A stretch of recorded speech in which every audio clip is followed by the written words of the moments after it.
எல்லாருக்கும் நமஸ்காரம். இன்னைக்கு மகாபாரதத்தில் எபிசோட் 16. இந்த எபிசோட் 16 பார்த்தீங்கன்னா நம்ம இது முடிஞ்சு போச்சு. இப்போ கத்ரு அவ குழந்தை அந்த வாசுகி இது பண்ணது. வாசுகி வந்து பெரிய ஞானி. அந்த வாசுகியோட புள்ள இருந்த ஆஸ்திகர், அவர் பெரிய ஞானி. அவர் போய் அந்த ஒரு யாகத்தை தடுத்து நிறுத்துறதுன்றது சாதாரண விஷயம் இல்லை. ஒரு யாகத்தை எல்லாம் தடுத்து நிறுத்த முடியாது. அதனால நிறைய எதிர் விளைவுகள்லாம் இருக்கும். அதையெல்லாம் தாங்குற சக்தி இருக்கணும். ஒரு யாகத்தை தடுத்து நிறுத்துறதுக்கு யார் காரணமோ அவ மேலே அதெல்லாம் பாயும். அதெல்லாம் தாங்குற சக்தி இருக்கணும். அதெல்லாம் ஆஸ்திகருக்கு உண்டு. ஆஸ்திகர் அவ்வளோ பெரிய ஞானி. அவர் வந்து இதுக்கு முன்னாடியே தட்சகன் வந்து என்ன பண்ணுறான், தட்சகனும் சில தப்புகள் பண்ணுறான். ஆரம்பத்தில் தட்சகனுக்கு வந்து யமன் அந்த வாய்ப்பை கொடுக்குறார். நீ போய் ஜெர்மே இது பரிசுத்த மகாராஜாவோட உயிரை எடுன்னு ஒரு வாரத்தில் எடுக்கணும்னா அதெல்லாம் அந்த பணியெல்லாம் அவள் வந்து அவளுக்கு அதெல்லாம் ஒரு கிரெடிட்டு. சரின்னு தட்சகன் ஒத்துக்கிறான். ஒத்துட்டு வந்திருக்கும் போது இங்கே இந்த அஸ்தினாபுரத்துக்கு வராரு பாருங்க. ஒரு அஸ்தினாபுரத்தில் உலகம் போகிற பரவி போகிறது, ராஜா ஒரு வாரத்தில் செத்து போக போகிறாருன்னு எல்லா ஜனங்களும் சொல்கிறா. இது ஒரு அந்தணனுக்கு அதில் விழுந்துருது. இந்த அந்தணன் என்ன பண்ணுறார், இவர் வந்து அந்த பாம்பு ஏதோ முறிக்கிற அந்த இது கையில் வச்சுருக்காரு. இவர்கிட்ட அந்த மந்திரம் இருக்குது. அந்த மந்திரத்தை சொல்லி அந்த பாம்பு கடிச்சதை வந்து நான் சரி பண்ணா ராஜா எனக்கு நிறைய காசெல்லாம் கொடுப்பாரு அப்படின்ட்டு போறார். இவர் போகும்போது என்ன ஆகுது, அங்க இவர் அதை சொல்லிட்டு போறாரு. போகும்போது நடுவழியில தட்சகன் மடக்கிட்டு யார் நீ என்னென்ன இது மாதிரி சொல்லுவா. சொன்ன உடனே தட்சகன் என்ன பண்ணுவான், ஒரு பெரிய மரத்தை அடிச்சு அந்த மரத்து மேல ஒரு வேடன் உட்காந்துருப்பான். அவன் உட்காந்துருக்க காமிச்சு நீ சொல்றது உண்மைன்னா இந்த மரத்தை எரிச்சுட்டு இந்த மரத்தை மறுபடியும் உயிரோட கொண்டு வா பார்க்கலான்ற. ஏன்னா அது அந்த நாக இது அதுல இருக்கு இல்லையா, அது தட்சகன் வந்து அந்த பாம்பை அந்த மரத்தை கடிச்சிடுறாரு. தட்சகன் அந்த மரத்தை கடிச்சிட்டு அந்த மரம் எரிஞ்சு போறது, அந்த மரம் அப்படியே பட்டு போறது, அதுல இருந்து வேடனும் செத்து போயிடுறோம். இப்ப இவாளை உயிர் பட்டு பார்க்கலான்றாரு இவர்கிட்ட. இந்த அந்த என்ன பண்றாரு, அந்த மந்திரத்தை சொல்லி பண்றாரு. ரெண்டும் மரம் என்ன பழைய பழம் வந்து துளுத்துரும். இந்த வேடன் உயிர் வந்து அவன் பாடு வந்து ஓடி போயிடும். அவன் தூங்கி எழுந்த மாதிரி பார்த்த உடனே ஆஹா இவங்கிட்ட வித்தா இருக்கு, இவன் போய் பரிசுத்துக்கிட்ட சொல்லிட்டாருன்னா நம்மளுக்கு கிடைச்ச இந்த வாய்ப்பு வந்து தவறிடும். அதனால பரிசுத்து வந்து நம்ம கடிக்கணும்னு நமக்கு ஒரு வாய்ப்பு கொடுத்துருக்காரு, அதை விடக்கூடாது அப்படின்னு என்ன பண்ணுவார், அந்த நாகலோகத்து மணியும் பொண்ணும் பொருளும் கொண்டு மூட்டையா கொட்டி இவர்கிட்ட கொட்டி நீ வச்சுக்கோ, நீ அவர்கிட்ட போக வேண்டாம், உனக்கு செல்வம் தானே வேணும், செல்வத்துக்காக தானே போற நீ, உனக்கு அதை நான் தானேன்ட்டு இவர் தேவலோகத்து மணிகளையெல்லாம் கொண்டு கொடுப்பார். பெரிய பெரிய விஷயங்கள்லாம் நாகமணி, அந்த அந்த அந்த நீலக்கல் அதெல்லாம் வந்து கிடைக்கவே பூலோகத்திலே கிடைக்காது. அந்த மாதிரி செல்வங்களையெல்லாம் கொடுத்து அவரை திருப்பி அனுப்புவார். இது ஒரு தேவையில்லாத வேலை தானே, இவர் கடிச்சிட்டு இவர் போக வேண்டியதானே, அவரை உயிர்ப்பிச்சுட்டு போட்டோம். அது மாதிரி சில தட்சகன் மேலே இந்த தப்பு இது இருக்குது. தட்சகன் மேலே இதையும் தாண்டி தான் அந்த போய் தட்சகன் கடிச்ச அப்புறம் அந்த ஜனமேஜயன் அவரோட புள்ள ஜனமேஜயன் வந்து ஆட்சிக்கு வருது. அவர் யாகம் பண்ணுறது. அந்த யாகத்தை தான் போய் ஆஸ்திகத்தை தடுக்கிறார். ஒரு யாகத்தை தடுக்கணும்னா அதனுடைய நோக்கங்கள் இருக்கணும், தன்னுடைய செயலில் ஒரு நியாயம் இருக்கணும். ஆஸ்திகரோட செயலில் நியாயம் இருக்குது. ஏன்னா ஒருத்தர் பண்ண தப்புக்காக ஒரு இனமே இடத்தையே அழிக்கிறேன்னு சபதம் பண்ணிட்டு அழிக்கிறதுன்றது சரியில்லை. அதுதான் சக்தி முனிவரை அழிச்சப்ப வசிஷ்டர் அந்த அகஸ்தியர் வந்து இவர்கிட்ட சொன்னதும், புலஸ்தியர் வந்து அவரோட புள்ள பராசரர்கிட்ட சொன்னதும் இதுதான். ஒருத்தன் பண்ண தப்புக்காக ஒரு குலத்தையே அழிக்கிறது சரியில்லை அப்படின்னு சொல்றாரு. அந்த கல்மாஷபாதன் ஒருத்தன், அவன் வந்து அவனோட அந்த சக்தி முனிவரை வந்து சாப்பிட்டவன், மனுஷன் அந்த அரக்கனா மாறிட்டவும் அவன் சாப்பிட்றான். அதான் கதை சொன்னேன் முதல்லயே. அந்த மாதிரி இவர் வந்து செய்யறது சரியில்லைன்றத அவருக்கு சொல்றாரு. அவர் இடத்துல நியாயமா விஷயத்துல வந்து ஒரு தப்பு இருக்கணும், தீங்கு இருக்கணும். அந்த சாபத்துல வந்து தப்பு இருக்கணும். தப்பு இருந்ததுன்னா அதை நிறுத்தலாம். அதை நிறுத்துறதும் கூட தன்னுடைய தவ வலிமையை எவ்வளவோ தவ வலிமையை இழக்க முடியாது இருக்கும் ராஜாக்கு, அந்த முனிவர்களுக்கு. அது மாதிரி ஆஸ்திகத்தை தவாலாம் பண்ணி எவ்வளவோ தவ வலிமையை சேர்த்து வச்சுட்டு அந்த தவ வலிமையை இழந்துதான் அந்த யாகத்தை நிறுத்துறார். முடிவு கொண்டு வந்தோம். அவன் ஜனமேஜயனுக்கு மனசு சரியா இல்லை. அவனுக்கு இந்த கதைகள் எல்லாம் சொல்றார், இந்த நியாய கதைகள் எல்லாம் சொல்றார். என்ன நடந்தது எல்லாத்தையும் சொல்லி அவனுக்கு பல விஷயங்களை சொல்லி உலக அனுபவங்களை சொல்லி நீ பண்ணுறது தப்பு, நீ ஒரு ராஜா, ஒரு நாட்டுக்கு ராஜா, நீ எல்லாருக்கும் ராஜா தான், எங்களுக்கும் நீ தான் ராஜா, எங்களை நீ கொண்டு ஒருத்தர் உனக்கு இருக்கிற ஒருத்தரை கொண்டு போய் நீ கொளுத்துறது, நெருப்பை வைக்கிறதுன்றது அது எப்படி நியாயமாகும்? ராஜநீதிக்கு அது தர்மமா? இதையெல்லாம் சொல்லுவார். சொல்லி அப்புறம் தான் அவர் சரின்னு ஒத்துப்பார். ஆக இப்படி ஆஸ்திகர் வரைக்கும் வந்துட்டா, ஆஸ்திகர் எப்படி ஏன் வந்தார், ஏன் இந்த யாகத்தை நிறுத்தினார், இதுக்கெல்லாம் காரணம் தெரிஞ்சுட்டு உங்களுக்கு இல்லையா? இப்போ அடுத்தது அந்த பக்கம் போங்க. கத்ரு பிறந்த உடனே கத்ரு கூடயே வினதைன்னு ஊற்றி பிறந்தா இல்லையா? வினதை இருந்தா இல்லையா? வினதை 2 வினதை கத்ரு 1000 பாம்புகளை காசியப்பர்கிட்ட வரமா வாங்கிக்கிறா, 1000 பாம்பு புதல்களை வரமா வாங்கிக்கிறா.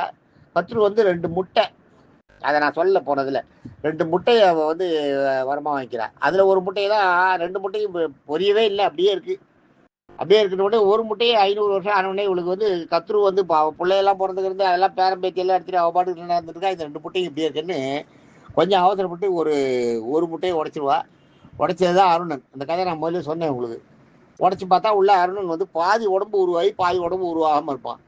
இது மாதிரி பண்ணிட்டியம்மா அப்படின்ட்டு என்ன பண்ணுவார், அவர் வானுலகத்துக்கு பறந்து போயிடுவார். நான் இந்த உலகத்தில் இருக்க முடியாது, என்னை வச்சுக்க மாட்டான், என் தம்பி தான் எனக்கு விமோசனம் பண்ணணும் அப்படின்ட்டு அவர் தம்பியை நினச்சிட்டு போயிடுறார். அவர் தம்பியை சொல்லிட்டு.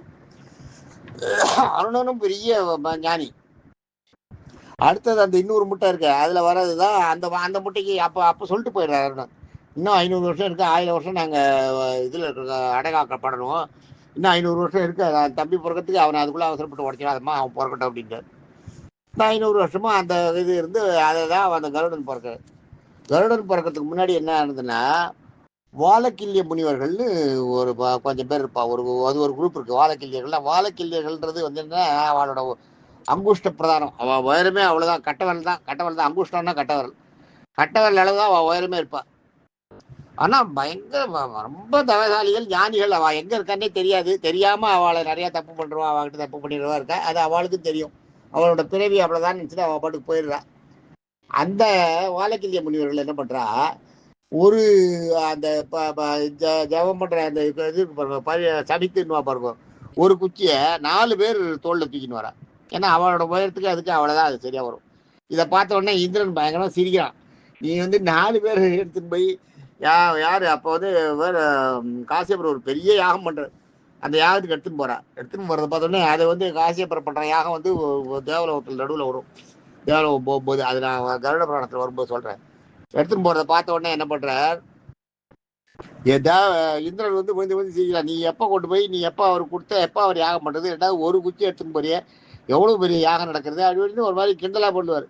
சொன்ன உடனே அவளுக்கு ரொம்ப 4 பேருக்கும் அவமானம் அங்கேயே அந்த சமித்தை வச்சுட்டு அங்கேயே ஒரு யாகத்தை பண்ணுறார். அந்த காட்டிலேயே, அஸ்தினாபுரத்தில் இருக்கிற அந்த காட்டிலேயே ஒரு யாகம் பண்ணி, இதில் பிறக்கிற நாங்கள் சொல்கிறேன், நான் இந்த நாங்கள் இந்த யாகத்துக்கு பிறக்கிற குழந்தை எந்த குழந்தையோ அந்த குழந்தை இந்திரனை விட வலிமையானதாக இருக்கணும், இந்த இந்திரனை தூக்கி சாப்பிட்ற மாதிரி வலிமை படைச்சதாக இருக்கணும் அப்படின்னு அந்த வரம் கேட்குறேன். வரத்தை கொடுக்குறார். இந்த குழந்தை யாருக்குன்னு கொடுக்குறா, இந்த குழந்தைய நாங்கள் வினதையோட கருவில் வினதையோட முட்டையான அந்த அதில் நாங்கள் சேர்த்துருவோன்ட்டு கருடன் தான் அது உள்ள வினதையோட பிள்ளை வைனதேயன் பேர். அந்த வைனதேயன் பிறக்கும்போது அவனுக்கு பண்ண அந்த யாகத்தோட அந்த சக்தியெல்லாம் கொடுத்துட்றான், வைனதேயன் கொடுத்துட்றா. கருடன் ஆஜானு பாகுவா, பெரிய உருவமா, வெளிச்சம், கண்ணு கூசல ஒரு ஒளியும் அதுவுமா ஆர்ப்பாட்டமாக பிறக்கும்போது கருடனுடைய அந்த கண் தான் காயத்ரி மந்திரம். ஞாபகம் வச்சுக்கோ, கருடனோட கண்ணு காயத்ரி மந்திரத்துக்கு ஈக்குவலாம். அதே மாதிரி கருடனோட அந்த கைகள்லாம் பார்த்தீங்கன்னா மின்னலுக்கு கண்களில் வர ஒளி இருக்கே, அது மின்னல் சேர்ந்துதான். யஜுர்வேதம் தான் அவருடைய பேருக்கு பேரை கருடனுக்கு யஜுர்வேதத்தோட பேர் தான் அது. திருவிருத்தன்னு பாருங்க, திருவிருத்தன்னு அவரை சொல்றது, அந்த பெருமையை சொல்றது, அது கருடனுடைய தலை தானா. வேத சந்தங்கள்லாம் கருடைய அம்சங்கள் தான், அங்கங்கள் தான், உடம்பு இருக்க அம்சங்கள் அங்கங்கள், கருடைய உடம்பு இருக்க அந்த உடம்பு, அதெல்லாம் வேத சந்தங்கள். திருஷ்டின்னு அவருடைய அந்த பார்வையோட தீட்சணியா இருக்க, அதுதான் அவர் கால் நகமா. சாமவேதம் அவரோட உடம்பே சாமவேதம் தானா.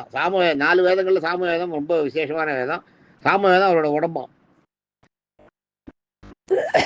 ஸ்தோமன்ற அந்த வேத பகுதி வந்து கருடனுடைய ஆத்மா, வேதத்தோட முக்கியமான இடம் ஸ்தோமன்னுவா, முக்கிய பகுதி. அது வந்து இவரோட ஆன்மாவாம்.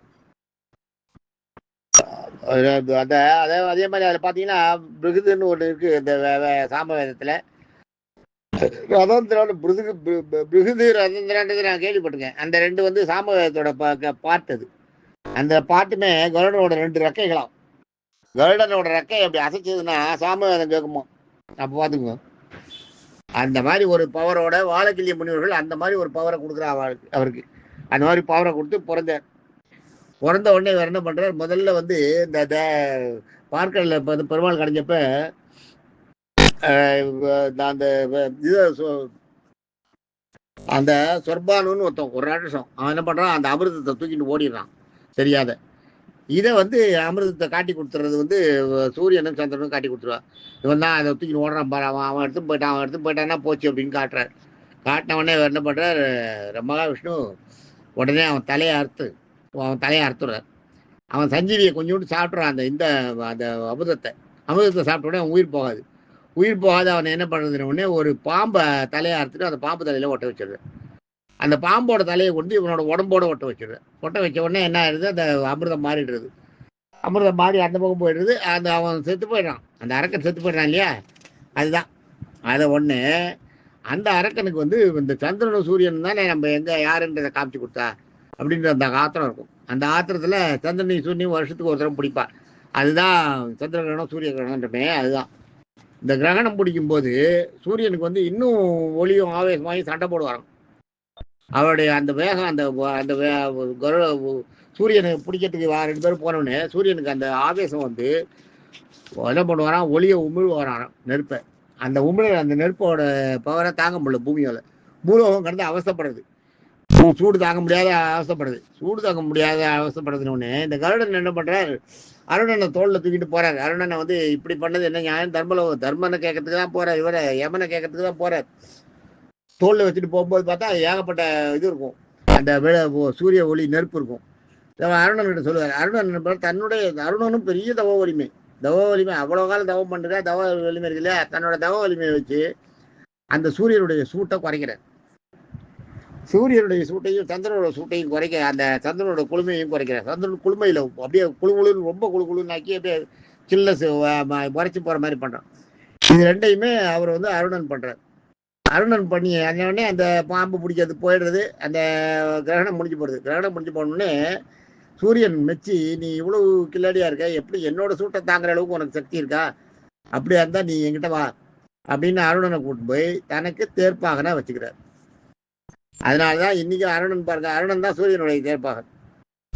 சூரிய உதயத்துக்கு முன்னாடி அருணோதயம்னு அந்த காலத்துல சொல்லுவாங்க, உங்களுக்கு தெரியுமான்னு தெரியல. அருணோதயன்றது வந்து என்னென்ன வெள்ளை வெள்ளையர்னு வெளுக்கிறது பாருங்க, பூமி கீழ்வானம் வெளுக்கிறது அருணோதயம்னு. அதான் சூரியனுக்கு முன்னாடி வர்றது தான் அருணோதயம். அதை தன்னுடைய சாரதியா அருணனை வச்சுக்கிறார் சூரியன். இது இப்படி இருக்கு இல்லையா.